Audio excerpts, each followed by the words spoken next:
Teşekkür edirəm. Hörmətli Ziyafət müəllim, hörmətli Sədalət, hörmətli millət vəkilləri. Mən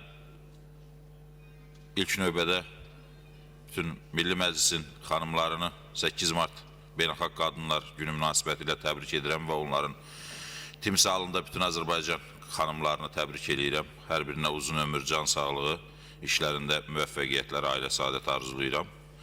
Hesab edirəm ki, harda xanımların ictimai-siyasi aktivliyi var, orada həm cəmiyyətin problemlərinin həlli, həm də əxlaq, tərbiyə və mədəniyyət var. Arzu edirəm ki, Azərbaycanda gender bərabərliyi elə səviyyədə olsun ki, inşallah bir gün bu məclisin yarısı da xanımlardan ibarət olsun. Hörmətli Sədalət, hörmətli millət vəkilləri, mən çox istərdim ki, bizim müsəlman təqvimi ilə Novruz bayramı həm də yeni il təqvimidir. Yeni il gəlir qarşıdan, Novruz bayramı gəlir və bu Novruz bayramı münasibəti ilə bir neçə dəfə məclisdə səsləndirmişəm.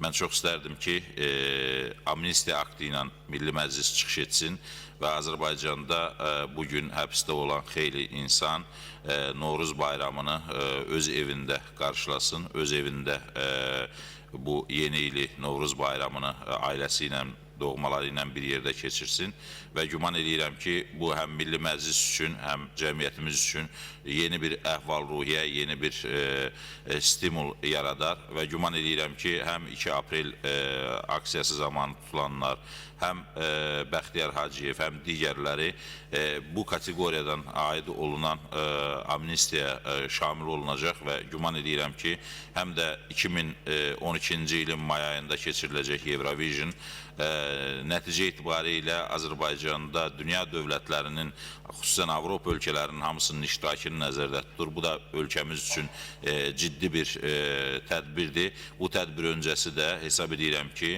Azərbaycanla bağlı beynəlxalq aləmdə səslənən fikirlərin hamısına bir nöqtə qoyar. Əgər amnistiyanı hazırlayıb çatdıra bilmirsə, hesab edirəm Milli Məclis adından Cənab Prezidentə müraciət edək. Cənab Prezident əfv fərmanı ilə bu şəxslərin həbsdən azad olunmasına sərəncam versin, bir əfv fərmanı imzalasını. Hesab edirəm Cənab Prezident parlamentin bu müraciətini dinləyər və insanlarımız həm Eurovision öncəsi, həm Bahar bayramının gəlişi münasibəti ilə yeni bir əhval-ruhiyyə ilə ictimai-siyasi sabitlik və vətəndaş həmrəyliyi, vətəndaş birliyi çərçivəsində həm bu bayramları qarşılayar, həm də Azərbaycanda yeni mühit yaranar. Çox sağ olun.